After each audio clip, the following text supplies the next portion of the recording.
Hello student, welcome back to our YouTube channel. आज हम लोग क्लास टेंथ में जो जीवन परिचय आता है उसको किस प्रकार से लिखना है कि पूरे 5 में से 5 नंबर पा सकें। ठीक है, आज हम लोग उसके बारे में समझेंगे। तो सबसे पहले हम इसमें देखने वाले हैं इसमें सबसे पहले हम देखने वाले हैं रामचंद्र शुक्ल का जीवन परिचय हम इसमें देखने वाले हैं। और ये भी बताएंगे अंत में आपको कि कौन कौन सा जीवन परिचय याद करने से कौन कौन सा जीवन परिचय आप लोग याद कर लेंगे। 3 जीवन परिचय कि पेपर में ज़रूर से ज़रूर आएगा। ठीक है, तो देखिए, चलिए हम वीडियो को शुरू करते हैं। सबसे पहले यहाँ पे लिखना किस प्रकार से है पेपर में कि आपको पूरे 5 नंबर मिल जाएँ। तो यहाँ हम ध्यान से देखेंगे कि पेपर में 3 और 2 के फॉर्मेट में नंबर बटे रहते हैं। ठीक है, 3 नंबर मिलता है हमको जीवन परिचय लिखने से और 2 नंबर उनकी एक प्रमुख कृतियाँ यानी कि उनकी कोई एक रचना, कवि या लेखक का एक रचना लिखने से मिलता है। ठीक है, तो हम 3 नंबर इस पे इनका जीवन परिचय लिख के प्राप्त करेंगे और 2 नंबर उनकी एक कोई रचना याद जो हमारे मन में याद रहेगा उसको हम लिख देंगे। तो इस प्रकार से पूरे 5 नंबर मिल जाएंगे। तो जीवन परिचय को किस प्रकार लिखना है ये हम देखेंगे सबसे पहले। तो चलिए यहाँ पे हम वीडियो को शुरू करते हैं। देखिए, सबसे पहले तो हमको एक बॉक्स बना लेना है। पेपर में भी ऐसे ही एक बॉक्स बना के वहाँ पे सबसे ऊपर जन्म सन, मृत्यु सन, जन्म स्थान और उनकी कितनी शिक्षा है और उनके पिता का नाम, यह 5 चीज़ें लिख देनी है। ठीक है, यह 5 चीज़ें लिख देनी है। उसके बाद हम क्या करेंगे, जीवन परिचय को शुरू करेंगे।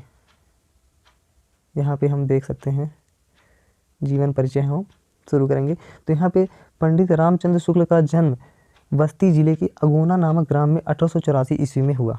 ठीक है, इतना लिखना है। फिर उसके बाद थोड़ा सा गैप देके यानी कि फुल स्टॉप, ये एक सेंटेंस हो गया। 4 वर्ष की अवस्था में ये अपने पिता के साथ राठ जिले हमीरपुर चले गए और वहीं इनकी प्रारंभिक शिक्षा हुई। ठीक है, 1892 में इनके पिता की नियुक्ति मिर्ज़ापुर सदर के कानूनगो की पद पे हुई। ठीक है, इनके पिता की नियुक्ति कानूनगो के रूप में हो गई। ठीक है, पिता के साथ मिर्ज़ापुर आ गए। 1921 ईस्वी में उन्होंने मिशन स्कूल से परीक्षा उत्तीर्ण करने के उपरांत प्रयाग के कायस्थ पाठशाला इंटर कॉलेज में नाम लिखाया।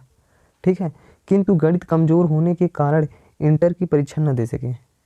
क्योंकि इनका गणित कमज़ोर था, इसके कारण ये इंटर की परीक्षा नहीं दिया इन्होंने। ठीक, अब आगे हम चलेंगे। यहाँ पे देखिए, मिर्ज़ापुर में पंडित केदारनाथ पाठक एवं बद्री नारायण चौधरी प्रेमघन के संपर्क में आकर इन्होंने हिंदी साहित्य के अध्ययन को बल दिया। हिंदी साहित्य के अध्ययन को मतलब उस पर बहुत ज़्यादा ध्यान लगाया। हिंदी साहित्य का अध्ययन बहुत अच्छे तरीके से किया। ठीक है, तो हम और आगे देखेंगे इनके बारे में। यहीं पर इन्होंने हिंदी के साथ साथ उर्दू, संस्कृत एवं अंग्रेजी साहित्य का गहन अध्ययन किया। कुछ दिनों के लिए अपने मिशन हाई स्कूल में ड्राइंग मास्टर के पद पर काम किया। 1909 में हिंदी शब्द सागर के लिए वैतनिक सहायक के रूप में काशी आ गए। कहाँ पे आ गए? ये काशी आ गए। कुछ दिनों तक नगरी प्रचारणी सभा पत्रिका का भी संपादन किया। ठीक है, इसका इतना लिखने के बाद हम क्या करेंगे और थोड़ा सा अब इनके बारे में इतना ज़्यादा लिख दिए हैं कि अब इनको जल्दी से ख़त्म करना पड़ेगा क्योंकि बहुत नहीं तो ज़्यादा बड़ा हो जाएगा।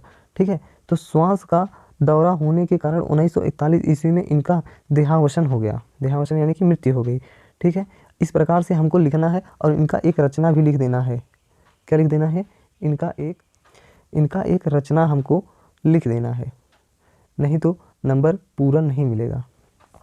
ठीक, और गद्य साहित्य में हमें कौन कौन से 3 बहुत ज़्यादा जो कि मोस्ट इम्पॉर्टेंट है। पहला तो रामचंद्र शुक्ल का हो गया। ठीक है, और दूसरे नंबर पे है जयशंकर प्रसाद का और